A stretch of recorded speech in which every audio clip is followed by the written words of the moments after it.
आणि दरम्यान एकीकडे ऑपरेशन टायगरमुळे संकटात सापडलेल्या पक्षाला नवसंजीवनी देण्यासाठी ठाकरेंनी रामरक्षा आंदोलनाची हाक दिली आहे। मात्र दुसरीकडे शिंदेची शिवसेना ऑपरेशन टायगर 3च्या प्रयत्नात असल्याचं दिसून येत आहे। शिंदेचे मंत्री संजय शिरसाटांनी खुद्द याबाबत वक्तव्य केलंय।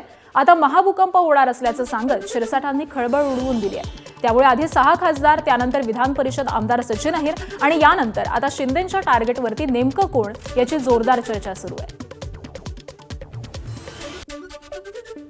ऑपरेशन असं थोडंसं एकदा आम्ही सगळं त्याचा सॅम्पल चेक सगळं चेक करतो, नंतर याचं ऑपरेशनबद्दल तुम्हाला माहिती मिळेल। महाभूकंप होणार।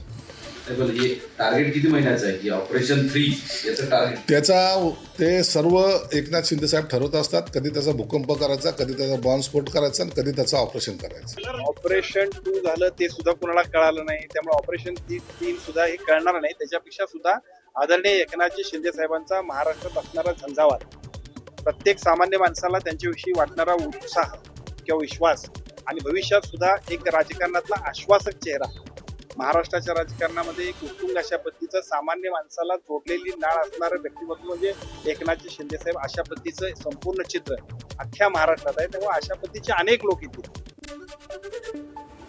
आणि दरम्यान विनायक राऊतांनी यावरून प्रतिक्रिया दिलेली आहे, ते काय म्हणतात पाहूयात।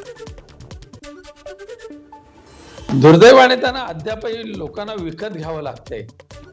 स्वतःच्या पक्षाच्या विचाराचे लोकप्रतिनिधी निवडून आणण्याची हिंमत ह्या लोकांमध्ये, सत्ताधारी पक्षाच्या लोकांमध्ये नाही, म्हणून दुसऱ्याचे आमदार खासदार करोडो रुपये देऊन त्यांना विकत घेऊन आपला पक्ष वाढवण्याचा प्रयत्न करतात। ही लोकशाहीचं दुर्दैव आहे। एबीपी माझा, उघडा डोळे बघा नीट।